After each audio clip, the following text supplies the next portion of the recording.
Between 2002 and 2004, 3 women had been abducted in Cleveland, Ohio, by a man they thought they knew. He abused and tortured them and used them for his own pleasures. Michelle Knight had known unimaginable hardship her whole life. She had survived indecent abuse by a male relative, life on the streets, hunger, and many more traumas. At the age of 18, Michelle got pregnant and gave birth to her son, Joey. She wanted to be the best mom for him, but it was difficult because she did not have a lot of money. In the spring of 2002, her mother's boyfriend got drunk and fractured Joey's knee. Social services eventually came and put Joey in foster care. Michelle was desperate to get her son back, and on August 23rd, she was on her way to a custody hearing when she got lost. She stopped at a store to ask for directions as she was running out of time to get to the meeting. Then, a man offered to help her. She recognized him as the father of one of her friends. He said, "I know where it is at. I can take you straight to it. It will only take me 5 minutes." And Michelle agreed, as it was enough time for her to get there. The man she trusted to help her was Ariel Castro, but instead of going to family court, he took her to his home, on the pretense of first picking up his daughter and showing Michelle some puppies. But his daughter did not live with him, and there were no puppies. That was the last time 21-year-old Michelle was seen. Michelle's life was difficult even before her kidnapping. Michelle was not officially registered as missing at the Ohio Police Missing Persons website because her family believed that she had probably left on her own, as she was angry that her son was removed from her custody. Her disappearance did not attract much attention in the local media because she was an adult. Castro ended up holding her captive in his house. The day he took her captive, he told her, "You are not going to leave for a long time." And then he started undressing himself. Michelle dropped to the floor, begging him to let her go. Begging him, saying, "I need to get to my son. This cannot happen." Castro ripped up her son's picture right in front of her and said, "You will never see him." At first, Michelle was kept bound with an extension cord wrapped around her legs, arms, and neck. He shoved a sock in her mouth to muffle her screams. Castro indecently assaulted her multiple times a day. He used loud music to further mute her cries. She said, "It was difficult. I had to go blank. Anytime he was doing anything to me, I had to put myself in a different place." During Michelle's captivity, she had been impregnated by Castro 5 times, but he did not allow her to have one of the babies. He would beat her so badly that she miscarried each time. He would beat her with dumbbells, punch her, and slam her against walls. He also starved her. At one point during her captivity, Michelle had a pet dog, but Castro snapped its neck after it bit him while he was trying to protect Michelle from Castro. During her captivity, there were long stretches where she was chained to a pole and left alone in the dark basement. Almost a year later, Castro kidnapped his next victim. On April 21st, 2003, just a day before her 17th birthday, Amanda Berry got up and got ready for work. She was thinking of not going into work that day because of her birthday the next day, but she decided to go. While she was walking home from her job at Burger King, a vehicle started to follow her down the street, and the man inside asked her if she needed a ride home. Amanda knew the man as Ariel Castro. He was the father of a friend and classmate from middle school, and he was an elementary school bus driver. He asked if she wanted to see her friend, that he said was at his house, to which Amanda agreed. Castro lied. His daughter was living in another neighborhood with her mother, Castro's ex. After they entered the white 2-story house on Seymour Avenue, Castro told Amanda that his daughter might be busy taking a bath. Castro said, "We will just wait." And he started showing Amanda around the house. Castro took her upstairs and showed her something strange. A mystery woman was sleeping in a bedroom in front of a television set. She later learned that the woman was Michelle Knight. Castro took Amanda to the next bedroom. She remembers the room was just really dark and he did not turn on the lights, and there was a little room off of the bigger bedroom, kind of like a big closet. He took her inside the smaller room and instructed her to pull down her pants. That's when she knew this was not going to be good. She became Castro's second prisoner. Amanda said, He took me to the basement and he taped my wrists and he taped my ankles and he put on a belt around my ankles over the tape. He put a helmet over my head and he said, "Just be quiet and do not make any noise, and I will take you home." Amanda said Castro chained her to a pole, shut off the lights, and left her in the dark with a television on. She said, "I just started screaming and crying. Somebody please help me, you know." And nobody came. I was so scared that I was going to lose my life.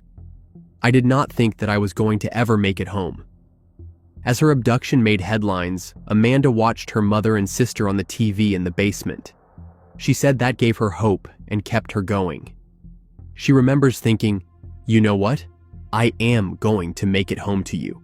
As long as you fight, I am going to fight." On the fourth day of her abduction, Castro moved her to an upstairs bedroom and chained her to a radiator with a chain around her stomach. After being missing for 1 week, Castro made a late-night phone call using Amanda's phone to her family and taunted them. He said, "I have Mandy, a nickname only the people that knew her called her. She wants to be with me." In 2003, the FBI was just starting to develop technology that could track a cell phone's location if it was turned on. With that information, they were able to narrow down that her phone had been used within a 30 to 40 block area. FBI agent Tim Kalanick said, "We spent about a week around the clock in that area, hoping that this phone would be used again." But Castro never used Amanda's phone again. Meanwhile, Amanda's dark and filthy room at Castro's house was about the size of a closet. She recalls, "The mattress was old and nasty and it was just disgusting. And we had the bucket to use the bathroom, and that smelled horrible." Castro gave Amanda a bag of chips or crackers for food to eat, but everything he gave her came at a price, including her weekly shower. She had to take a shower with him. Amanda said she had to numb herself to cope with the indecent abuse. She said, "You put your mind somewhere else so that you are not there. You know, you are not in that room with him." In her diary, which was old notebooks, napkins, or takeaway bags, she used a code, a number at the top of the page, to keep record of how many times he indecently assaulted her each day, hoping one day he would be caught and that the police would know what he did to her and that he will be punished. Amanda said, "There was plenty of times when I just never knew, why is he keeping me here? I did not know if one day we were going to be slain or he wanted more girls in the house. What was he going to do to us?" Almost a year after Amanda became his prisoner, Castro went on the prowl again, just 5 blocks away from the street where he kidnapped her. 14-year-old Georgina DeJesus was close friends with Castro's daughter, Arlene. Castro was also friends with Gina's dad. On April 2nd, 2004, the day she was kidnapped, Gina and Arlene were heading home from school. The girls called Arlene's mother to ask if they could have a sleepover at Gina's house, but she said no, and the girls went their separate ways. As Gina was continuing her way home, a maroon vehicle pulled up on the curb with Arlene's father at the wheel. He asked her if she had seen his daughter, to which Gina said yes. Arlene was right around the corner. Castro asked her if she could help him find her, to which Gina agreed. But instead of helping him look for his daughter, Castro drove Gina to his house, where he asked her for help moving a stereo.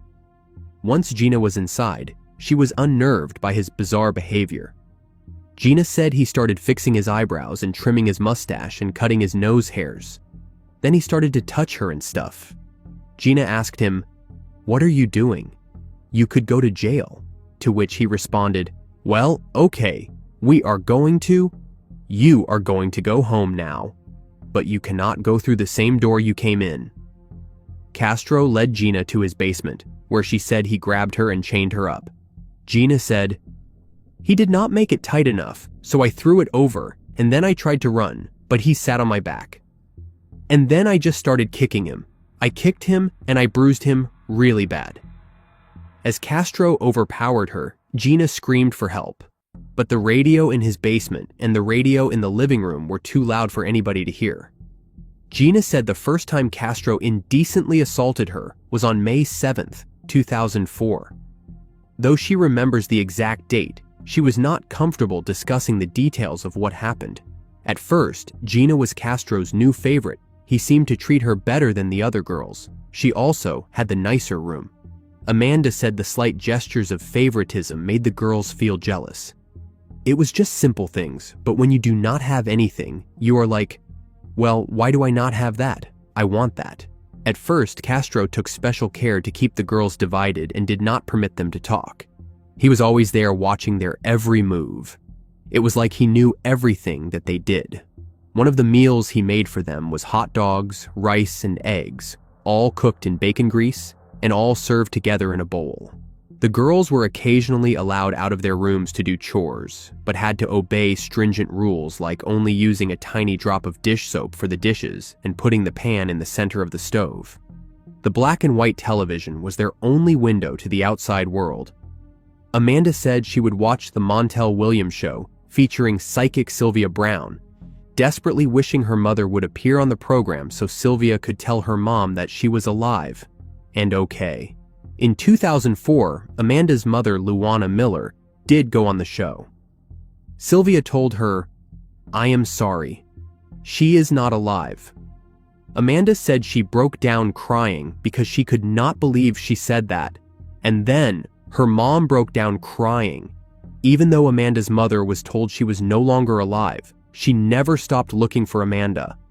That was until 2006, when her mother passed away in March of heart failure, 3 years after Amanda disappeared. She never got the chance to see her daughter freed. On her 20th birthday, April 22, 2006, Amanda realized that she might be pregnant. This terrified her as she barely ate, and she was chained to a wall and had to use a bucket for a bathroom. She gave birth later that year on Christmas. Michelle said that while Castro refused to let her give birth, he made her help Amanda deliver a daughter into an inflatable kiddie pool. The baby was not breathing at first, and Castro threatened to end Amanda's life if the baby did not make it. So, she performed CPR on the infant, who revived and was named Jocelyn. Amanda had mixed emotions about the baby. She said, "This is his kid, you know. How do I feel about that?" And she resembled him a lot, and I would look at her and I just felt like, she is mine. She is mine.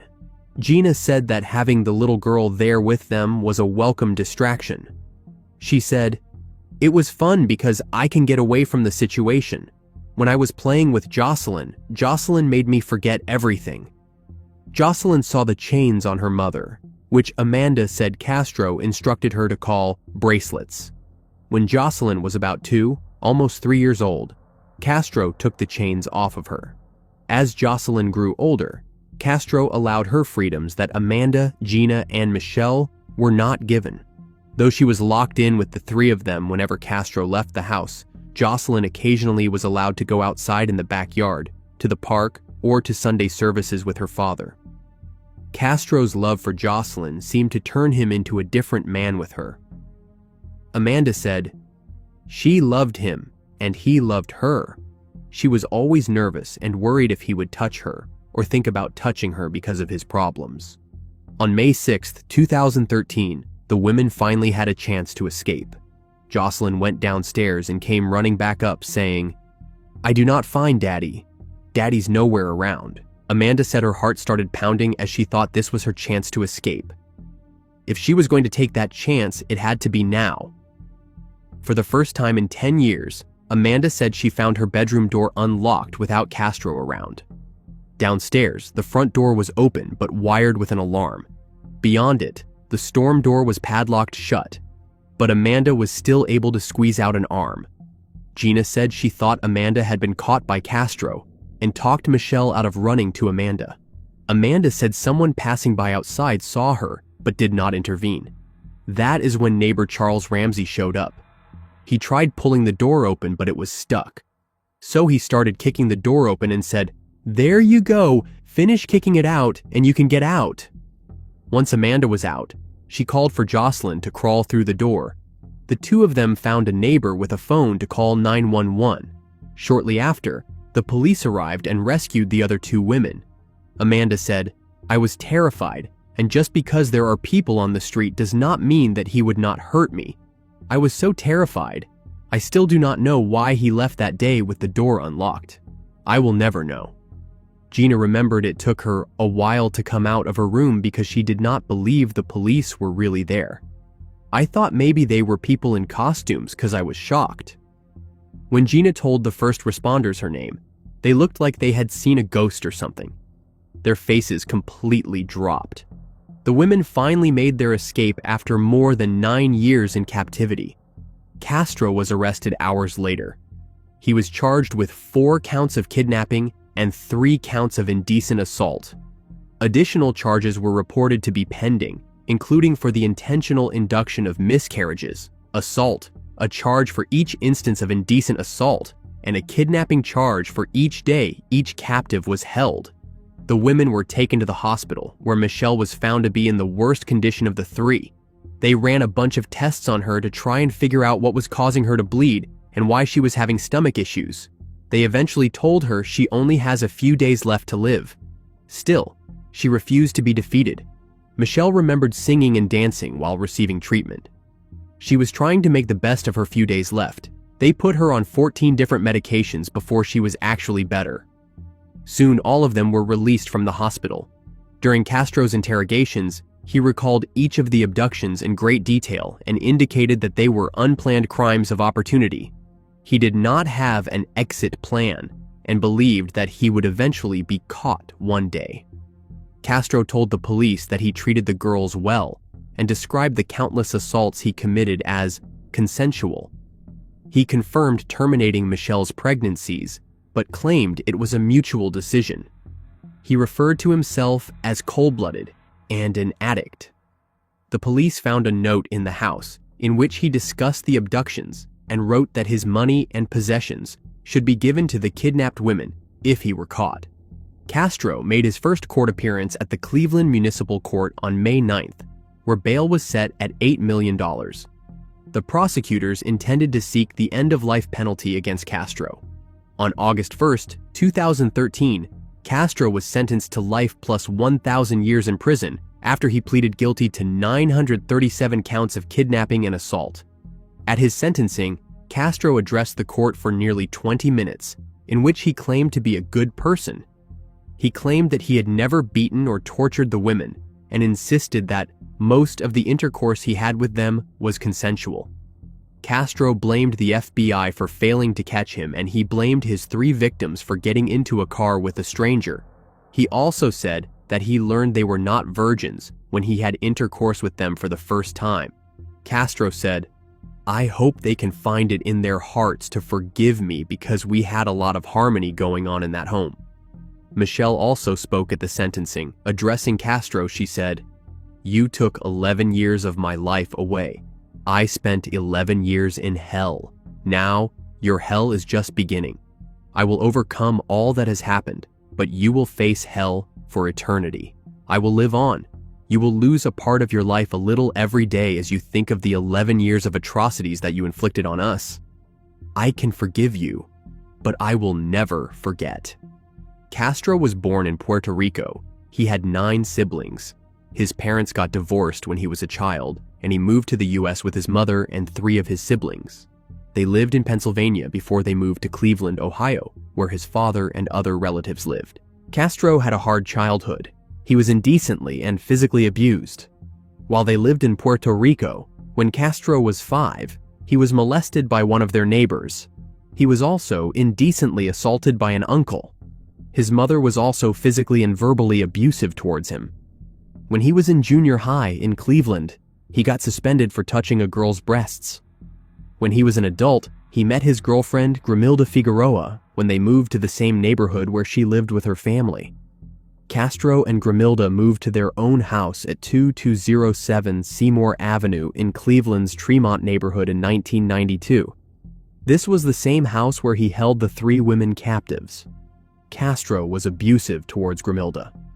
According to Grimilda's sister, Castro beat her, breaking her nose, ribs, and arms, which caused a blood clot on her brain that resulted in an inoperable tumor. He also threw her down a flight of stairs that fractured her skull. In 1993, Castro was arrested for domestic violence, but he was not indicted by a grand jury. 3 years later, Grimilda moved out. With the help of the police, and she took their 4 children with her. Castro was not happy about this, and the police had to detain him, but they did not press any charges. Even after Grimilda left him, he still continued to threaten and attack her. In 2012, Grimilda passed away due to complications from her brain tumor.